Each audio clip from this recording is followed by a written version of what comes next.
That UFC 304, you defended your interim title. It can be quite rare to defend an interim title. Yeah. Henning Brow defended it twice. If a situation arose, would you be prepared to defend that title again? No, I ain't defending it again. I'm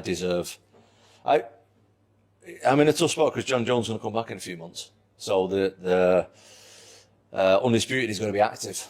If the Undisputed is active, I should be fighting for the Undisputed next, and I won't move on that. Obviously, you called out Jon Jones in the cage after the fight. Very respectful. Have you seen his message and response? Yeah, I've seen it.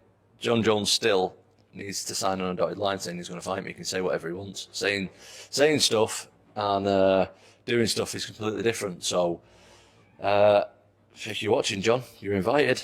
Turn up because I'll be there. If you sign up, I'll be there. You also talk about like the activity you wanted to fight. A name that's been mentioned is Alex Pereira. Yeah. Is that fight you actually think could happen? If it's for the Undisputed title, yeah, I'll fight anybody. Fight anybody for the Undisputed title. That's what I deserve. I deserve to fight for the Undisputed title next. So that's going to be our next move for sure. If Jon Jones had the chance of fighting you... Tom Aspinall delivers a chilling warning to Jon Jones and the rest of the UFC champions. 2025 could be a year of massive changes in the UFC, with predictions suggesting that 7 champions may lose their belts, including the legendary Jon Jones. The stakes have never been higher. Let's break it down. Jon Jones reacts to Tom Aspinall beating Curtis Blades. Tom Aspinall TKO'd Curtis Blades in a minute at UFC 304. After his fight, he wasted no time calling out Jon Jones, saying, "Hello, Jon. I've got nothing against you personally, but I just think I'm better than you. I just know that I can beat you in a fight, so I'm coming for you." Jon Jones has now responded to the call-out, saying, "Supply in the month at its finest. I love it." Jon Jones, widely regarded as the greatest mixed martial artist of all time, is now facing a challenge unlike any he's encountered before. After reclaiming his heavyweight title with a dominant victory over Stipe Miocic, the MMA legend could be on a collision course with Britain's Tom Aspinall. The interim champion has made his intentions clear, openly calling for a unification of the belts and sending a bold message to Jones: "I'm coming for you." But Jones isn't alone in the fight for survival. 2025 may be the year when 7 UFC champions lose their belts.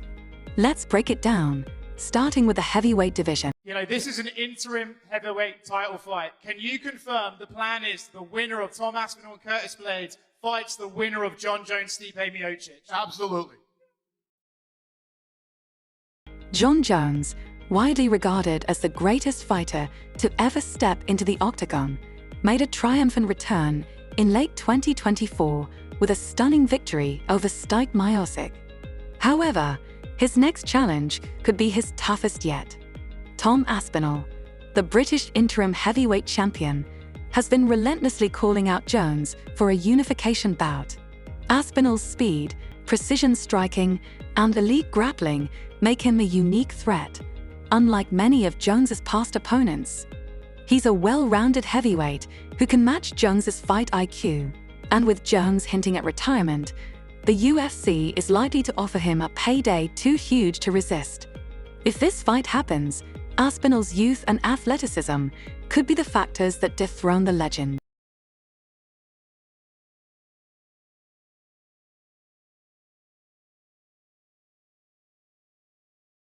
Do you want to, go after these title defense records? Do you want double champ status? What do you ultimately want your reign to be? Yeah, listen, I want to do what is expected, because do I want double champ status? Absolutely.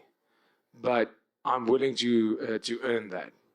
If there's contenders that make sense, I don't want to fight contenders that doesn't make sense. Fighting Israel Adesanya makes sense. Fighting guys that deserve the title shots makes sense. When you say contenders that don't make sense, do you mean fighters like Hamzat, who maybe haven't fought a middleweight ranks, because he's also tweeting like "see you soon" and referencing UFC 300? Yeah, but he said that to Jon Jones, so who takes that guy serious? Darren Till had a breakout year in 2024, capturing the middleweight title by defeating Sean Strickland and successfully defending it with a stunning submission over Israel Adesanya. However, his reign faces a terrifying challenge in 2025 from Khamzat Chimayev. The undefeated wrecking machine has been unstoppable since joining the UFC, with his dominant win over Robert Whittaker at UFC 308 solidifying him as the division's most dangerous contender. While Duppy is a skilled striker and grappler, Chimayev's relentless pressure and elite wrestling could overwhelm him. If Duppy wins his rematch against Strickland, a showdown with Chimayev seems inevitable. And it's hard to see anyone stopping Boars in his prime.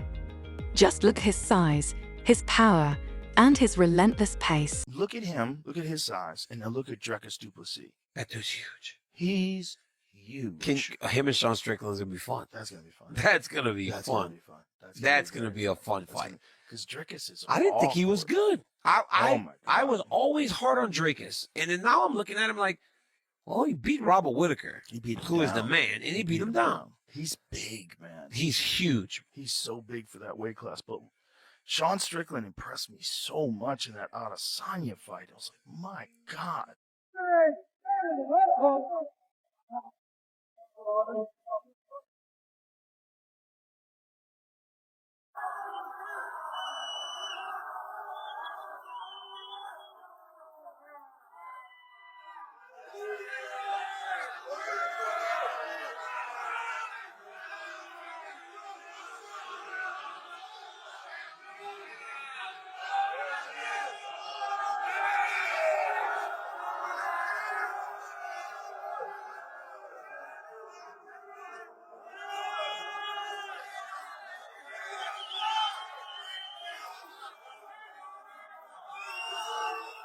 Diaz-V dominated Sean Ali to claim the Bantamweight title, but in his first title defense, he faces a daunting challenge in Umar Nurmagomedov, cousin of Khabib. Umar's elite grappling and submission skills make him a nightmare matchup for any champion. While Diaz-V's pace and cardio are unmatched, Nurmagomedov's ability to control opponents on the ground could prove to be the deciding factor. This fight could mark the beginning of a new Nurmagomedov dynasty in the UFC. How do you think he beat Shavkat? A lot of people like to say, you know, he had all that aura going into the last fight. Maybe he lost a little bit of it. I'm sure you got 5 rounds of knowledge to work off now. Do you feel even more confident in winning that fight now? Yeah, I mean, I was confident before the fight. So now you just gave me an extra 25 minutes to watch you and see what you do. And for us, I don't look at it as far as, you know, everybody thinks that he's a RoboCop, right? He's a robot. He's going to walk through you. The fact that he didn't walk through him, everybody thinks he's touched now. But we don't look at that. We look at patterns. We look at our strategy and what we thought before the fight was going to work. And then we saw it play out in that fight, and we think it's still going to work. I don't think he's ever fought anybody like me. There's not a lot of guys that ever fought anybody like me. So once you get in the cage with me, it's different. And I think that he's going to get in the cage with me. He's going to realize it's different, and there's levels to this. And I'm going to show the world that there's levels to this. I'm going to show the world why I'm the best one. Belal Muhammad shattered British hearts by defeating Leon Edwards, but his title reign is already in jeopardy. Shavkat Rakhmonov, the undefeated Kazakh sensation, is next in line. Rakhmonov's ability to seamlessly blend striking with grappling makes him one of the most well-rounded fighters in the division. When these two collide, it could very well mark the end of Muhammad's championship reign. This is impossible.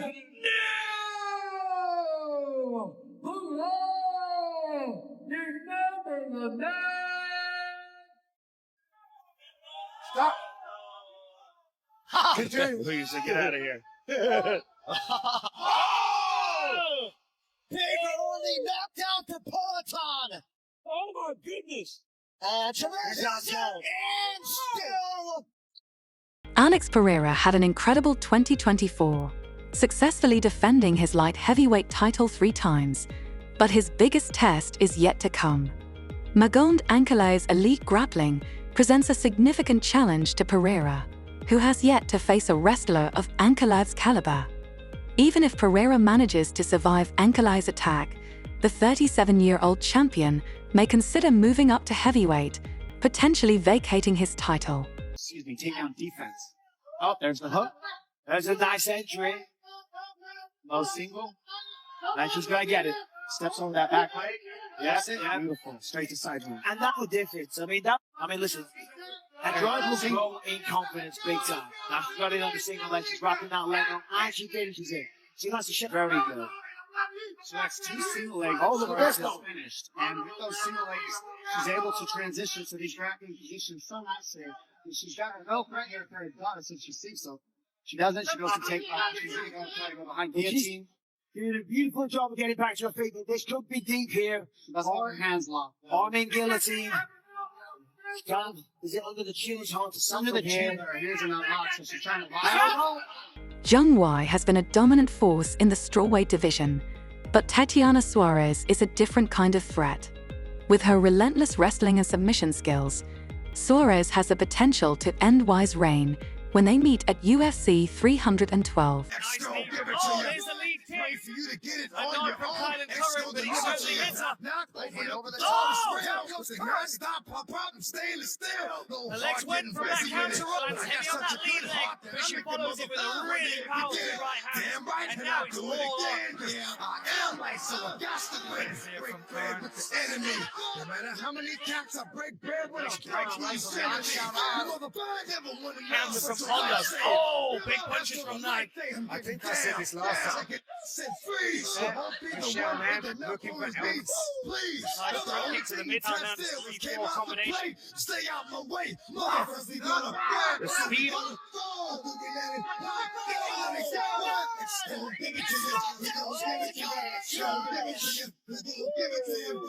And that might be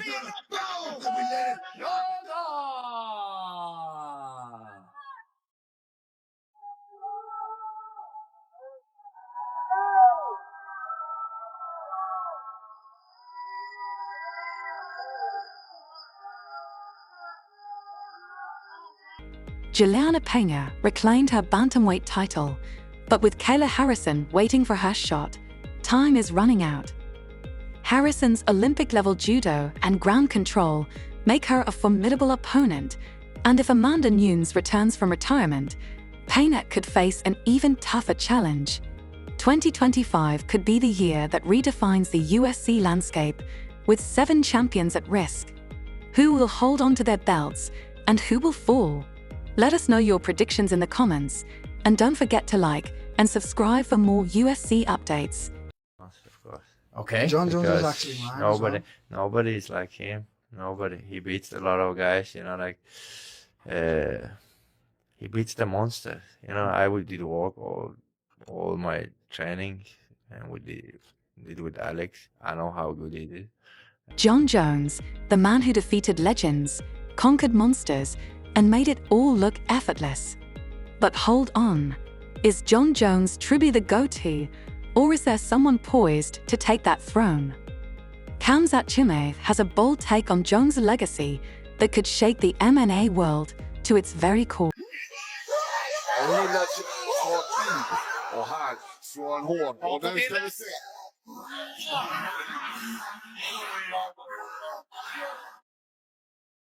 Khamzat Chimayev, who is already making waves in the middleweight division, is ready to challenge the greatest of all time. But does he have what it takes to topple Jon Jones? Let's break down what Chimayev had to say about Jones and why he believes the legendary Bones legacy might not be as untouchable as everyone thinks. The #1 consensus greatest of all time is Jon Jones. Because Jon Jones just went up and easily won the heavyweight title with the first round submission. Easily. Just took the guy down, strangled him, quick. He's so fucking good. I mean, he's beaten so many people, and the way he beat him. He fought Lyoto Machida, and it's one of the most cold-blooded finishes in the history of the sport. He grabs him at the cage, presses him against the cage, and gets him in this perfect power guillotine, puts him to sleep, and then drops him. Of course. Okay. Jon Jones is Because actually lying. nobody is like him. Nobody. He beats a lot of guys. He beats the monsters. I would do the work all my training, and we did with Alex. I know how good he did. And He fought for the title. He chased down a guy who robbed someone and tackled him and held him until the cops came. Right. I see an old Spanish couple like screaming, and I'm like, dude, they just got mugged. And then she's like, he just broke my window open, and he took all my stuff, and he's running. And so I'm like, what? And I just started running. right? And you know I got these gazelle legs. So I'm running, right? I'm like closing in on this guy about 20 yards away. And he looks back and he usually sees me, 6'4", and I'm just running like, I'm gonna catch you, right? So he trips over his own foot. I got so scared because I didn't know what I was gonna do when I actually caught him. So I grabbed him and I figure four his legs and I sat on his legs. So as I'm sitting on this guy's leg, all these people are coming out their houses yelling Spanish across the street. I'm like, oh Lord, here we go. And then a guy walked up to us. He's like, yo man, that could have been my mama's car. And once he said that, I was like, yes, they're on our side. I'm like, yeah, you punk. Back in 2022, Khamzat Chimayev sat down with Henry Cejudo and the Schmo. And when asked about his favorite MMA fighter of all time, it came as no surprise if he chose Jon Jones. Here's a clip of Chimayev speaking.